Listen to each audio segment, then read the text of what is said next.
Hello বন্ধুরা, welcome to football দুনিয়া। আরও তো ভিডিওতে সবাইকে স্বাগত। তো ভিডিওটা শুরু করার আগে ফুটবল দুনিয়া ফ্যামিলির সমস্ত মেম্বারকে শুভ জন্মাষ্টমীর অনেক অনেক শুভেচ্ছা। সবাই ভালো থাকো, সুস্থ থাকো, এবং জন্মাষ্টমী আসা মানেই কিন্তু পুজোর ঢাকে কাঠি পড়ে যাওয়া। তো পুজো আসছে, তার সঙ্গে সঙ্গে আইএসএলও আসছে। ফুটবল এবং বাঙালিয়ানা মিলেমিশে এক হয়ে যায়। তো তার জন্য আমরা প্রত্যেকটা বাঙালি ওয়েট করছি। তো যেটা গুরুত্বপূর্ণ বিষয় সেটা হচ্ছে ইস্টবেঙ্গল এই মুহূর্তে সাইড ব্যাকের খোঁজে রয়েছে। এবং আমি তোমাদেরকে যেটা বলেছিলাম যে ইস্টবেঙ্গল কোচ কার্লোস কোদ্রাদের সঙ্গে ইস্টবেঙ্গল শস্যের কথা দেবব্রত সরকার বাবুর লাস্ট যে মিটিংটা হয়েছিল, সেই মিটিংয়ে মূলত যে বিষয়টা নিয়ে ডিসকাস করা হয়েছিল, কার্লোস কোদ্রাদ demands a versatile side back who has both the abilities. He is a good attacker, যার ভালো ক্রসিং করার এবিলিটি থাকবে, and obviously he has some good defensive ability. তো এই মুহূর্তে মার্কেটে খুব বেশি সেই টাইপের প্লেয়ার্স নেই, we all know that. Naorem motion Singh যে ফুটবলারটিকে নিয়ে দীর্ঘদিন ধরেই আলোচনা চলছে, কিন্তু আমি বলেছিলাম যে আমার কাছে এখনও পর্যন্ত সেরকম কোনো কংক্রিট আপডেট নেই যার রেসপেক্টে বলতে পারি যে নাওরে মোশন সিং ইস্ট বেঙ্গলে আসতে পারে।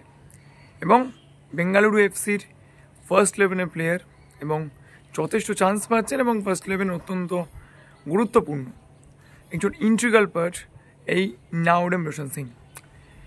তো এইবার কোশ্চেনটা হচ্ছে, পরিস্থিতি কি কিছুটা বদলেছে? দেখো, we are coming at the business end of this transfer window. Transfer window শেষ হতে আর খুব বেশি দিন বাকি নেই। It's like 4-5 days.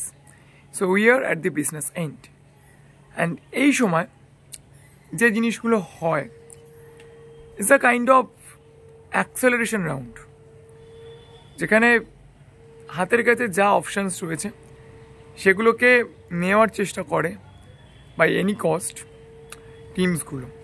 তো সেক্ষেত্রে তোমাদেরকে বলেছে মোহনবাগান সুপার জায়ান্ট যেরকম প্রীতম কোটালের সঙ্গে কালকের রাতে একটা মিটিং করেছে তার এজেন্টসের সঙ্গে, এবং সেখানে ট্রান্সফার ফি নিয়ে একটা ডিসকাশন হয়েছে, এবং তার সঙ্গে সঙ্গে আলেক্স হাজির ব্যাপারেও তারা নজর রাখছে, ইস্ট বেঙ্গলও নজর রাখছে আলেক্স হাজির ব্যাপারে।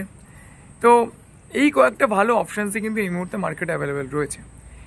তো যদি আমরা মার্কেট ডায়নামিক্সটাকে কনসিডার করি, কালকে রাতের দিকে যে আপডেটটা পেয়েছি, নাওরে মোশন সিংয়ের আশা এখনও পর্যন্ত ইস্ট বেঙ্গল ছেড়ে দেয়নি। ইট ডাজন্ট মিন দ্যাট যে নাওরে মোশন সিংয়ের ডিল কনফার্ম হয়ে গিয়েছে বা হওয়ার মতো জায়গায় গিয়েছে, বাট ডিল কনফার্মেশনের একটা চান্স আছে। এবং সেক্ষেত্রে 27 আগস্ট অর্থাৎ কালকে খেলা রয়েছে মোহনবাগান সুপার জায়ান্টের সঙ্গে বেঙ্গালুরু এফসির। সেই ম্যাচের পরে হয়তো কোনো ডিসিশন হতে পারে, বা এমনও আমি এক্সপেক্ট করতে পারি যে the last day of transfer window অর্থাৎ 31 আগস্টে গিয়ে কোনো একটা ডিল হলো, এইরকমও হতে পারে। তবে ইস্টবেঙ্গল নাওরে মোশন সিংয়ের আশা পুরোপুরি এখনও ছেড়ে দিয়েছে এটা বলবো না, বাট যদি নাওরে মোশন সিংয়ের সার্ভিস ইস্টবেঙ্গল সিকিউর করতে পারে, it's like moon in our hand, হাতে চাঁদ পাওয়ার মতোই ব্যাপার হবে। তবে হ্যাঁ, নজর এখনও পর্যন্ত কিন্তু রাখা হচ্ছে, এইটুকু আমি তোমাদেরকে বলতে পারি। আশা করি ব্যাপারটা তোমাদেরকে বোঝাতে পারলাম। যদি ভিডিওটা ভালো লাগে তাহলে প্লিজ লাইক করে দিও, আর মনে করে আমার চ্যানেলকে সাবস্ক্রাইব করতে ভুলো না, কারণ সবসময় বলি তোমরা সাবস্ক্রাইব করলেই কিন্তু আরও ভালো ভিডিও বানানোর মোটিভেশন পাওয়া যায়। তো চলো, এখন মতো এই পর্যন্ত দেখা হচ্ছে পরের ভিডিওতে।